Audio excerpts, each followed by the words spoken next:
Hey, what's up guys, my name is Cherno, welcome back to my game engine series. So last time we took a look at converting our 2D renderer into a batch renderer, basically something that would be able to batch together many quads into as little draw calls as possible, and in this case into one draw call. Check out that video if you haven't already. That was kind of the beginning of that, and today we're going to be continuing on with that and adding textures to that batch renderer. So let's talk a little bit about textures. How do textures work in a batch renderer? Well, I actually have a video on that topic. Check it out if you haven't already. I've made an entire series on batch rendering that covers all of this stuff in detail, and we kind of implemented just an OpenGL, no game engines, nothing like that, so it's super simple. Make sure that you check out that series so that you're familiar with how a batch renderer works. And in fact, I also have a video of me writing a batch renderer in an hour, so check that out as well, because that's like a complete batch renderer in an hour. You can look at all that stuff there and see how everything works, and that way we don't have to waste time here talking about stuff like that. But anyway, textures. What are the kind of challenges when it comes to textures in a batch renderer? Well, there are two considerations that I think are important. First of all, how many textures are you going to allow? Because we can have basically as many quads as we want, because we're basically just limited by how big our vertex buffer or index buffer can be. Now, we've elected here to have 10,000 max quads per draw call. That's a fine number to start with. You can easily increase that to 100,000, maybe even to 1,000,000, depending on what your GPU is going to actually define your maximum vertex buffer size as and all of that kind of stuff there. However, 10,000 is fine for now, but you have to think about what other limiting factors go into how many quads you can actually batch together in a draw call. And textures is a huge limitation because you cannot have 10,000 different textures bound for rendering in a single draw. It just cannot be done. What you need to do instead is look at what your maximum limit is on your GPU. So for how many textures you can have bound at once. So this is something called like a texture slot limit, essentially. How many textures can you have bound at once into as many slots as your GPU driver actually provides you with. And then after querying the driver, you can kind of see how many textures you have. But now, there's this other thing called bindless textures, and there's a few other kind of driver extensions that kind of let you get around this limit, but we're not really going to talk about that today because support on that can be flaky, and we're trying to make this fairly like standard by the book. So at least for now, we're not going to add any kind of experimental stuff. So at this point in time, basically what I'm saying is we have a maximum texture slot count, meaning that our GPU can only bind X amount of textures at once.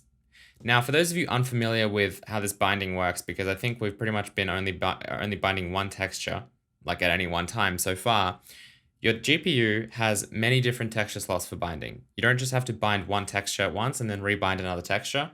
When you do that, it actually goes into slot 0. That's like the first texture slot. Now, typically a desktop GPU should have at least like 32 texture slots, which means that you have index 0 through 31. You can bind your texture anywhere there, and that index that you bind that texture into, that is actually what the sampler gets set to in the shader. So in OpenGL and GLSL, we have something called a sampler 2D, which is like a 2D texture sampler. We set that to an integer using a shader uniform 1i, so an integer uniform. And the integer that we set there is the texture slot that we're going to be sampling from. And the actual texture bound to that slot, we set that before we draw. So in other words, I can just basically say that this sampler called u underscore texture, we can set that to an integer value of 5. And then before I draw, I can bind any texture I want to slot number 5. Or as OpenGL calls a texture unit 5. And then, obviously, if I sample from that u underscore texture uniform sampler in the shader, I will get the data. I will be sampling the texture that I bound to slot 5. That's how textures work in OpenGL. It is different than other APIs, as we will see in the future, hopefully in the series, as we like expand with like Vulkan or DirectX and stuff like that. But that's how it works in OpenGL. So what we need to do is we need to find out what the maximum texture slot is. Now, we're not going to do that today because I'm probably going to take a look at like GPU capabilities in like a different video, because there's a whole list of things we want to be able to query our GPU that we're running Hazel on to see, you know, what level of anti-aliasing can we support? What about anisotropic filtering? What about like, you know, our maximum texture size? What about like maximum texture slots? There's all these different things that we actually want to, and there's like hundreds, honestly. I'm not going to list them all.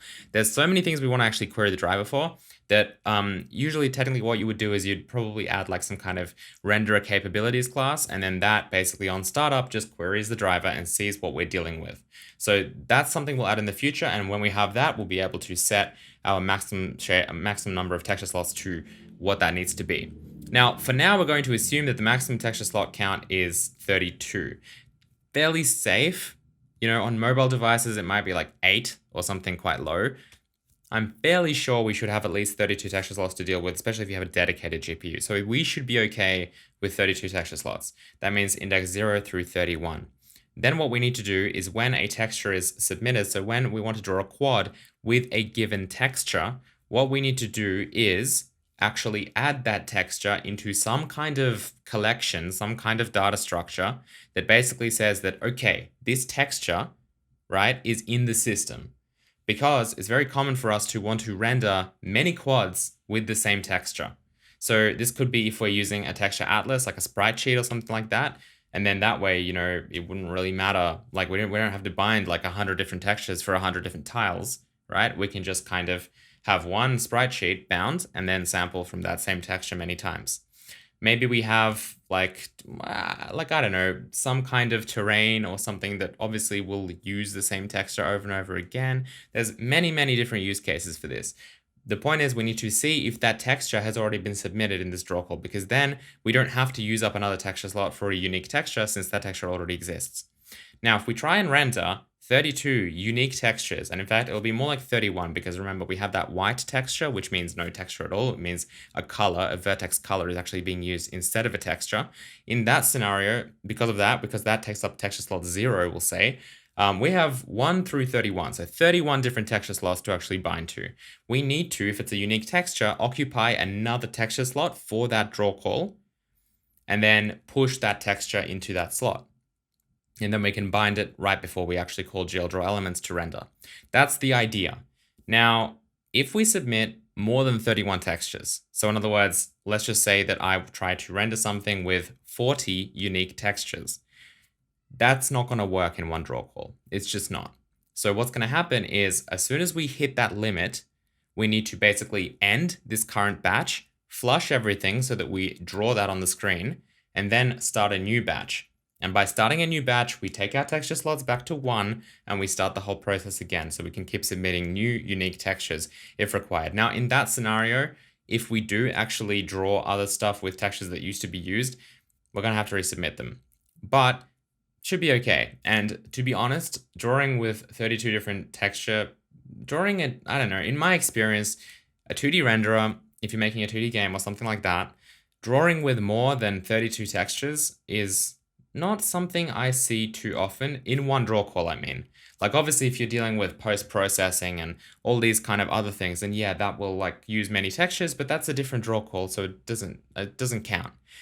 If you're drawing your base geometry with more than 32 textures for a 2D game, that's not even that common in my experience. Because again, in a 2D game, like when I think of 2D game, like Stardew Valley, like that kind of stuff, I don't know why I keep using Stardew Valley as an example. It just keeps popping into my head and I used it once, so I keep reusing it.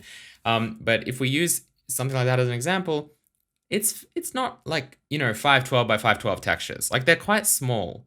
And because of that, you just add them into a texture atlas. You could easily fit everything into 31 textures, right? No problem. So because of that, it's not even a scenario that comes up that often. And if it does, you definitely wouldn't be using like more than say 100 textures, which means that fits into 4 draw calls. And then, it doesn't really, like performance-wise, doesn't really matter. So that's the plan. I just wanted to be really thorough with my explanation so that you guys know what is actually happening here. And now let's dive into the code and take a look at how we can make all of this texture stuff happen. So scrolling through our texture 2D class, if we just launch Hazel right now and see where we're at, we have these 2 kind of quads that we drew. These are both batched together into a single draw call. Now let's actually draw like the Cherno logo or maybe the Hazel logo will be more appropriate on this texture and see if we can actually do that. So the first thing we need to do is extend our API to actually take in a texture. Now at the moment, we still have some kind of API here because if you remember from the previous time, we just kind of reused an existing draw quad function, which was this one, to add it into the batch. And that was kind of it. And I think that like this, for example, goes into, because this is a texture, this goes into the texture function, which doesn't actually use anything here. Like what I mean by that is it doesn't use any of our batching whatsoever. So we obviously need to fix that up. Draw rotated chord again with like all of that stuff. We're not going to cover that today. But what we should be able to do is basically take these two functions here and convert them into our batch rendering situation. So let's take a look at that. So the first thing we need to do is look at what we did for here, because this is basically going to remain the same. Let's grab that. We'll copy that. I'll kind of keep this code here, just the same way like I did here, just because, you know, we want it for reference. And in fact, what I like to do is instead of commenting stuff like that, I usually just write an if 0. That way, and you can, you know, if you want to be more descriptive, you could call this if, you know, old path or something like that. You can use that because obviously that's not going to be defined as the same as if 0. So we can keep that here. And then we basically have all of this set up. So let's talk about the very first thing that we kind of come up with here, which is the color, right? What does our color need to be? Well, what I like to do is just write a little constant expression here. Can just be const, honestly, it doesn't really matter. But we'll set a default color of 1. You can have this like statically defined somewhere or whatever, but I like to have it inside the scope of the function because it makes sense. Like it's just, you know, it's just here. It's right here. You don't have to look through a huge code base to try and find what the color actually is. And obviously you could just, you know, go to that definition, but this is still easier. The next thing we need to do is actually take a look at this texture and decide whether or not it is, as I mentioned earlier, if it's already been submitted in this draw, because if it has, we don't need to bind it again. And to do that, we obviously need some kind of data structure. So what I like to do is basically write some kind of, well, data structure that will hold all of the texture slots that we've got bound. Now, I like to use just a simple stack-based array for this. We're going to hold uint32t's. These are meant to be an identifier for the actual texture. Now, this is where we run into a little bit of an issue. How do we uniquely identify a texture? We don't really have anything for that yet. Now you could go the kind of simple approach and just be like, okay, well, the OpenGL render ID, right? That will be my identifier. And that's probably what we're going to do for now. But the way that we would fix this properly and the way that you would expect this to work in a game engine is by basically saying that, well, a texture is an asset and every single asset has an ID, like an asset handle, essentially. And that uniquely identifies that asset. That's super important because, you know, and we will definitely talk about assets in the future. I don't want to confuse you guys too much right now, but in the future, we will have kind of our assets broken down into the actual asset handle, which just points to the actual asset. And then the actual asset would be like a texture or a 3D model or, you know, a sound file or something like that. That's super important because it means that if we have an asset that's in use and we want to swap it to a different asset completely. So let's just say that we have this asset pointing to this texture, but we've modified the texture on disk and we want to just like, you know, slap in the new texture, or maybe we want to change it to a completely different texture, right? If that happens and we're just dealing with assets, we're just dealing with textures and not asset handles, then obviously that whole system breaks because this texture will be a particular texture, but then we need to load a different texture in, which means that what? Are we going to have to go through our whole engine and replace every single reference to that texture to the new one? That's completely unreasonable. So what we do instead is we have an asset handle, which is kind of like a container of an asset. So it works kind of similarly to, I guess, to smart pointers. Now we have like a shared pointer. It could be pointing to this thing, but you could reassign it to something else, right? That shared pointer object, you could still hold a reference to that and everything will be fine. It's just next time you reach for it, it will be pointing to a different location. And that's kind of the concept of assets. In that sense, we would have some kind of GUID, like a globally unique identifier for a particular asset. And that is what we would have here in the actual like STD array. Because we don't have that for now, we're just going to use render IDs, but I wanted to be super clear that this is not ideal. And when we actually introduce assets and asset handles and all that stuff, we'll have to rewrite this to make it proper. Okay, and then as I mentioned, we're going to have a max texture slots situation. So we'll write uint32t max texture slots, and we're going to just set that to 32. So this will be a to-do render caps, I'll say. So renderer capabilities. So this will be something that we'll get from there. So max texture slots. And then we'll call this I guess we'll just call this our texture slots. That will be nice and easy. And unfortunately here we actually have to use a static, which I didn't really want to do. I forgot about that little rule, but it's okay. We'll deal with that. So we have texture slots. And then the other thing that I want to have is our actual texture slot index. So we'll probably start this at 1. The reason being that texture slot 0 is going to be our white texture, right? And so because of that, we're never going to write a texture that we want to render into slot 0. We'll start with 1, and we'll actually have to reset this back to 1 at the beginning of our scene. Okay, so what we'll do here is we'll just say sdata texture slot index equals 1. That way we'll start overriding all of our texture slots again at the beginning of a new draw call. Okay, so with texture slots being set to this, right, these are completely empty, right? We should initialize this. So what we'll do is over here, maybe at the end of all this, we'll just say sdata texture slots, and I could just pretty much just set them all to 0 using a mem set. Probably not the best thing to do. Like, I could just write a for loop, might make more sense, but at the moment I'm kind of just feeling like doing this. So we'll do size of sdata texture slots dot size, and obviously I meant uint32t. We'll do something like that. Okay, cool. So now we're initializing all of our texture slots to 0. And in fact, the way that this code turned out right now is I'm not really digging it, so I actually am going to write it as a for loop. So this is going to go through all of our texture slots here and just set them to 0. Sometimes, like, even though that might be one line of code and it might be nice and simple, I just think this looks better, to be honest, and I think this is going to make sense to more people. So it's important to write code sometimes that is like this. So let's just say set all texture slots to 0. Okay, this is something we'll do in the init function as initialization. Definitely not something that we need to do every frame or every draw. Nothing like that. Okay, cool. Now you'll notice here that we have this kind of, in the texture shader, we have this kind of uTexture uniform, and this is set to 0. That's our sampler. Now we're going to have an array of these, and we'll learn about that in a minute. But before then, if we go back to our draw quad that takes in a texture, the idea here is we actually want to find a texture index for this particular texture. So in other words, what we basically want to do is, and I kind of explained this, I think, in more detail in my writing a bash renderer in an hour, but essentially, we need to try and find a texture index for this particular texture and see if it's actually inside our texture slots. If it's not, at which point it will still be 0 since we didn't find it, we need to actually put it into our texture slot array.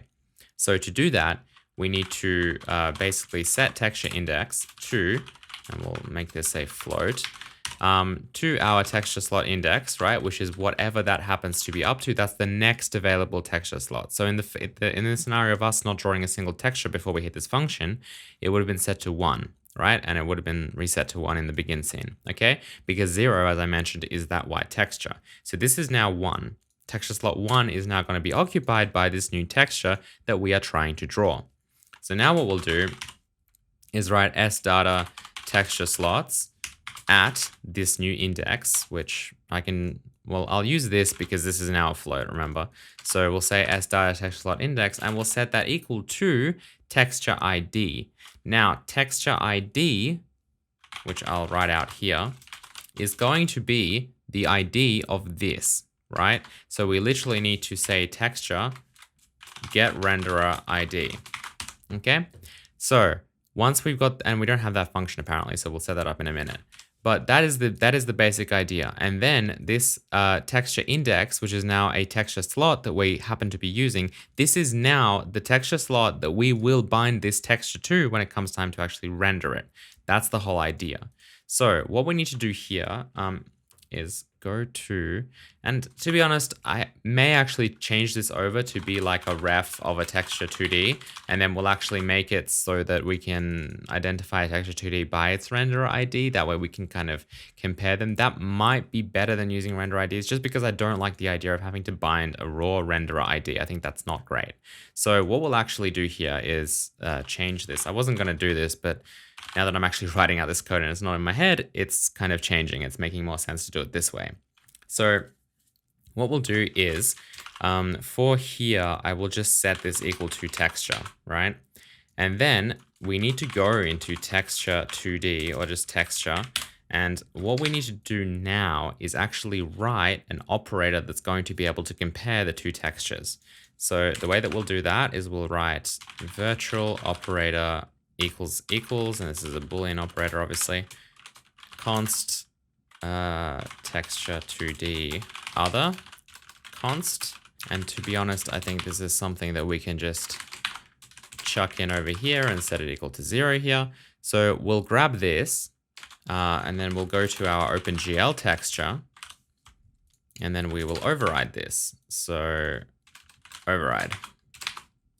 And then what this is going to do is just basically return if mRendererID, and obviously like in this case, they should be the same type. Maybe I will actually just drop this down a little bit to make it a bit easier. I'm still going to keep it in the header file. mRenderID equals, we'll cast this to an OpenGL texture ID and we'll say other dot mRendererID.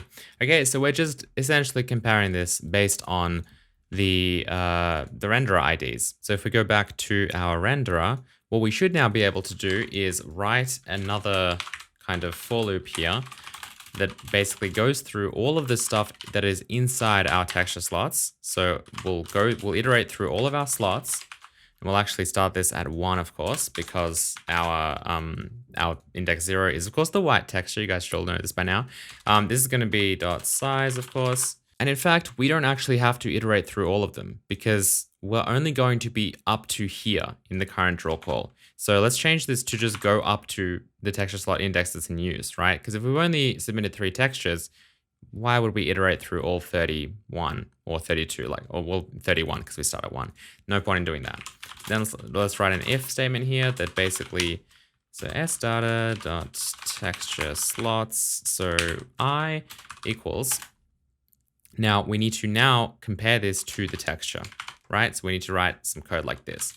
Now I'm not actually, this should probably, yeah, this is, now that this is gonna actually just compare the shared pointers, which is not what I want to do. And I'm afraid that the code is gonna look rather ugly if I go around that system. Because what I'm gonna have to do is call dot data, or what is it? Dot get, right? That's gonna get me the pointer. And then I'm gonna have to dereference the pointer. And that way it's going to use my operators. So this is a bit, I don't really like this, to be honest. I guess it'll work though for now. So maybe let's just keep it. But yeah, this, I don't know. We'll have to come up with some better syntax for that. Maybe we'll actually have a function or like some kind of, even a function outside of the texture class that does this comparison for us that we can use to basically check if an asset is equal to another asset that we'll take into refs, and will be a lot better than this basically. So don't look at this code too much. Okay, cool. So if the textures are equal, so we're iterating through all of the textures that we've submitted so far in this draw call, and we're seeing, hey, have we already submitted this texture? And if we have submitted this texture already, then it's already in this texture slot collection. We just need to get the current texture slot, which is I, and then set that equal to our texture index. So texture index equals float I, right? And then obviously we don't need to keep looking through all of this, so we can just break. All right, cool, done. Pretty easy. So now we have a texture index. That was the purpose of all of this kind of code here. We now have an actual texture index that we can put into our vertex attributes so that we can actually have our texture be rendered. So text index, right? That's going to be a float, and that's going to be whatever texture index we have, right, in the current submission. Now, if it's 0, it's white, which means that it's going to sample from the white texture and not actually draw anything. Well, at least not actually, it'll multiply everything with 1 and we'll get our actual vertex color untouched.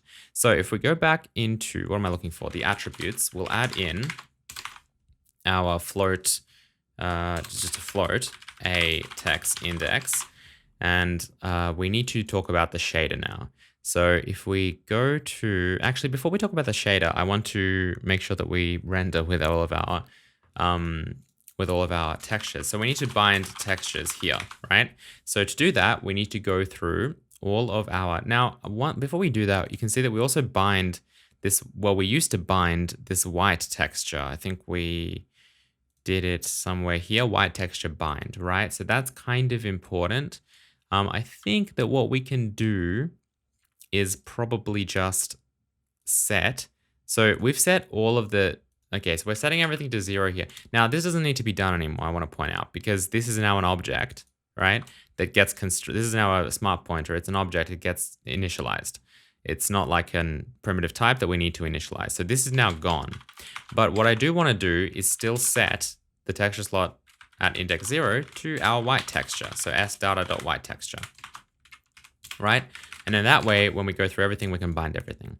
All right, so now that we've got that, what we can do is inside here, we just need to go through, we'll start at index I. Sorry, we'll start at index 0 because we want to include the white texture, and we'll go all the way up to, let's say, texture slot index. So that's whatever we ended up, whatever the next slot would have been. So this is essentially going to be all of our actual textures that we've submitted. Let me just write _t here. And then what we're going to do is bind them, right? So texture slot I, or texture slots, I guess, I dot bind, and we need to bind them at slot I, right? Because the index of that array is the texture slot. And that's it. That's all we have to do when we flush. So before we actually draw, we bind the correct textures, and that is it. Now, let's kind of fill out this text index everywhere. So if we just draw a color, we can set that to 0. So text index equals 0, right? Because this is us drawing a color, and 0 is the white texture. So we'll bind that everywhere. And then if we scroll down, we need to do the same thing in our texture function, except obviously set texture index to texture index. And in fact, what I'm going to do is rewrite this code because I didn't like it. So we can just write const float text index equals 0, and this will be our white texture. So this is just going to make a little bit more sense if someone reads it. And that's about it. Look at me. Good guy Cherno, just making sure the code is as readable as possible. It's what everyone should be aiming to do, honestly. All right, cool. And then we obviously have like a transform. I don't know what we did with this. I don't even know if we still use a transform. But let's go back into it. Let's go into our shader and check it out. So over here inside texture, we need to, and I'm using a plugin now for syntax highlighting and stuff, which is good. But obviously it doesn't know all of my custom stuff. In float a text index, right? So we're adding a new attribute here, which is our texture index. We need to send that texture index out of our varying thing. We're getting to the point where I'd probably convert this into like a struct of just all of our output data so that we're not kind of just free floating so many variables like that. Text index. We've still got view projection times position, which is good. So yeah, transform is just not being used. And then over here, we'll accept that text index. So in float text index. And now we need to actually sample from the correct texture. So if we look at this, we have a sampler 2D of textures. We're going to change that to be a sampler 2D array. Right, so now we have a bunch of textures instead of just one. We have 32 textures, which is our maximum supported number of textures. Now, again, you'd probably want to like custom roll a shader based on that renderer capability, and then we can kind of dynamically just create a new shader on the fly, which will have the number here. Additionally, what I'm about to do, which is sample from a non-constant, sample from this float here, use that as a texture index into here. That may not be supported by all drivers. It works for me. So just be aware that you may need to, in fact, have a little bit of a branch set up where you go through an int that ends up being, you can use switch statements, or if that's not supported, you can use if statements to actually basically sample from the correct texture index. But hopefully none of you run into that. If you do, let me know in the comments below, because I'm interested if that's still a thing in 2020. But basically what we want to do is simply look at uTextures at, we'll convert this into an int, and to convert into an int, you have to use this style class, I think, in GLSL. v underscore text index. Okay. So that's us sampling from the correct texture. And then the rest is going to be text coord times butaling factor times color. Okay. So that is what we end up with, and we'll obviously get rid of this one. Now we should be good, I think. So if we go back to Renderer 2D, we should be binding the right textures in the right slots and doing everything hopefully correctly.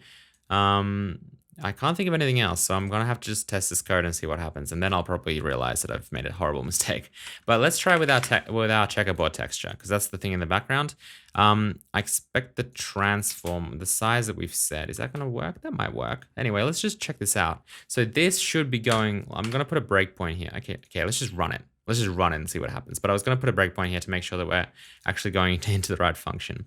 Okay, so we've got a bunch of stuff here. Missing type specif. Well, that makes sense. This needs to be a texture. And if we go to, let's see, if we go to OpenGL texture, we can make this, I guess. Let's see if this will compile. Yeah, looks pretty good to me. All right, let's run this code, see what we get. And we get nothing. All right. As expected, I guess. Let's take a look at what went wrong. So it's probably almost definitely the whole texture binding situation. If we go back to Renderer 2D, let's take a look. So I expect that, let's not draw the texture for now. So now we should just be drawing this, which may still turn up to be not being rendered correctly because we are, of course, trying to multiply it with the white texture. So it seems like our white texture isn't working either. Let's put a breakpoint here and see what we are dealing with. Let's get rid of all this stuff. Oh, come on. I could just right click, I guess. But anyway. Okay, so draw quad. Okay, texture index of 0, which is good. And everything else. We have an actual color. Yep. So that's all being submitted correctly. And we have our index count, I guess.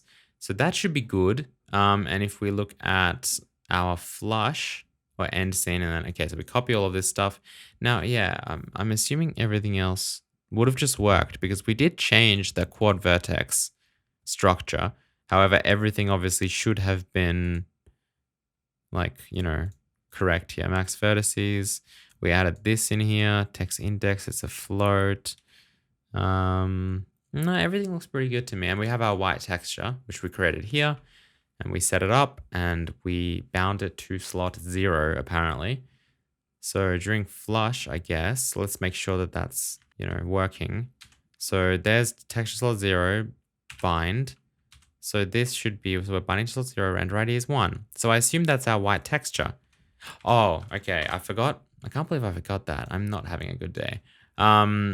We need to obviously set the uniforms correctly. So this used to be, right, just us setting uTexture, which was just one int, but now we're going to write another function here called setIntArray, right? And then this is going to basically take in, I guess we can just take in, I'll just say values, and then we can have uint32t count. So this is what setIntArray is going to look like. We're going to go back into shader and add that here as well. Equals 0. So now this setIntArray function is going to be very, very similar here. Upload uniform int array.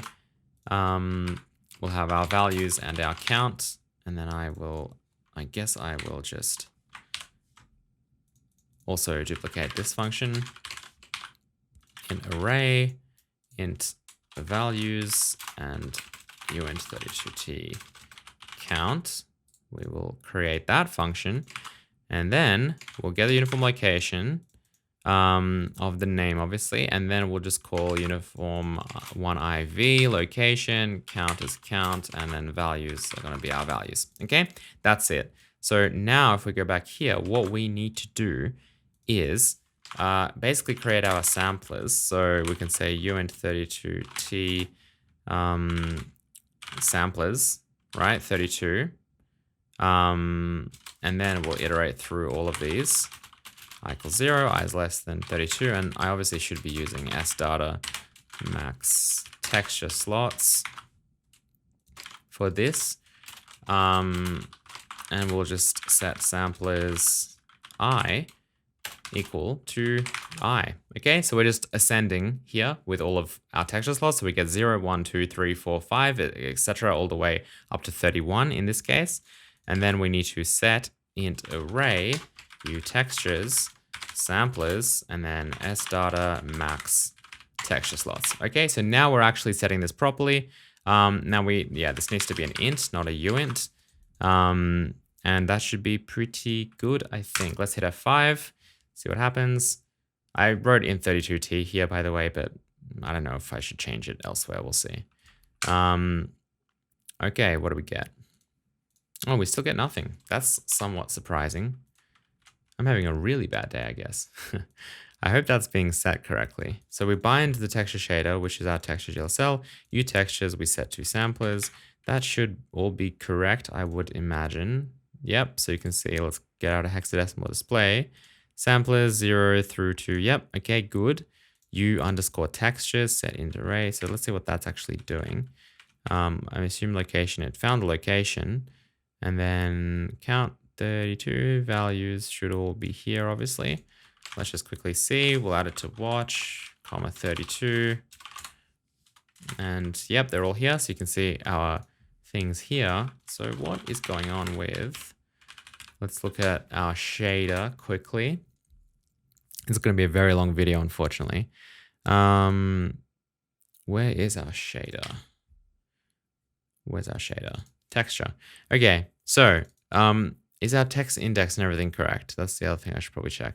So yeah, so we have an infloat, a text index, and then we output that to vtext index, which is here. And then we use that to get the right texture. And then, oh, what's our tiling factor? We probably don't set that. That may be what's going on. Let's remove the tiling factor quickly and see if that's the problem. No, it's not. Okay. Let's just keep removing stuff and see what the deal is. So let's bring back color. Let's make sure our CPU side is fine. And it's not. Okay, everything is a disaster, turns out. So let's go back to basics. This is actually good. I'm gonna name this video like texture stuff plus debugging or something like that, because it's gonna be like an hour long, which is like a bit ridiculous. But anyway, what have we done? I don't even understand. Okay, so this stuff's fine. We're flushing everything. We're drawing, I imagine. Yeah, we're still doing like all this stuff. We're not even going through this path anymore, by the way. We're just doing this stuff. So what has happened? What has happened? We're still doing this. Yeah, we're still doing begin scene, end scene. All that stuff is still there. What have I done? Someone's probably looking at this being like, dude, you've completely ruined everything. That's super weird. Okay, so it has been more time than I care to admit. I mean, realistically, it's been about 3 minutes, but I found the problem. Look at this line. It's here. What is the problem? I'll give you guys like 5 seconds to see if you can see it. It's this. It's U_color. That's a uniform color. We do not use uniform colors. We use vertex colors, which is this varying here. So this should have been V color. And if I launch it with V color, well then guess what? We have everything. So that's such a small thing, but it sucks that it completely ruins everything. Okay, everything seems to work now. Let's try and bring back our checkerboard background here and see if we can actually render that as well. And okay, so that's kind of a little bit black and weird, and the scaling kind of looks wrong. So we'll need to investigate that in a minute. But everything seems to render correctly apart from that, which is good. So let's remove uColor because that doesn't need to be a thing. Utiling factor, I don't know, like if we want a tiling factor, it has to be inside a vertex attribute now if we want to have it inside a draw call. So I'm going to I might leave a little to do tiling factor here, but like it's clearly not going to be uniform. We will remove it. So we have uTextures here and that's good. Okay, cool. So with that in mind now, and I'll just clean up everything else. So we just have uProjection. Yep. This is why it's important to keep your shaders nice and clean, by the way. So checkerboard texture should be bound. Doesn't matter what that is. That's our our tiling factor, which I think we don't use anymore. We used to use it as a uniform here. But basically, I think everything else should work. So let's see what happens when we try and render this, right? So what we do is we've submitted a texture, obviously. It's the checkerboard background. So we can't find it in here, which is correct. So this comes over here. And then we obviously we add this texture to texture slot 1, right? So this is now in texture slot 1. So if we look at this, we now have our white texture, our 1x1 white texture, and our checkerboard texture. Okay, it looks pretty good. We set texture index to 1 everywhere, which also is pretty good. And then when it's time to render and we go over here, we have... hang on a minute. Why is this 1? Oh, we forgot to increment it. Okay. That should have been 2, because as soon as we've added a new texture here, it's important that we increment the texture slot index, because that means that the next texture is going to be in slot 2. So let's launch that again, and hopefully that was the final issue. And yes, it was. Okay. Now our tiling factor obviously does not work at the moment, and also I believe that size is taken into consideration here. So what the size is 10 by 10. Yeah, I guess that's fine. So if we really wanted that to be centered, we would have had to, because 0 is the center. Sorry, bottom left corner is where it starts drawing from. So because of that, obviously it will start drawing from here, and then we go all the way there. So we need to translate it if we wanted it to be there. In fact, let's just do that. So we'll set this to -5, -5, and then we have a 10 by 10. So in other words, it should now be centered around the origin. And you can see it is. Okay, tiling factor doesn't work. Maybe something that we'll add in the future. In fact, you know what? Since this video is already like embarrassingly long, let's just go ahead and add it now. What I'll do is I'll have a text coord, and then I'll just have a float called tiling factor, honestly, because I don't think we're going to want a non-uniform tiling factor. So what we'll do is we'll add another float here, which is going to be our tiling factor.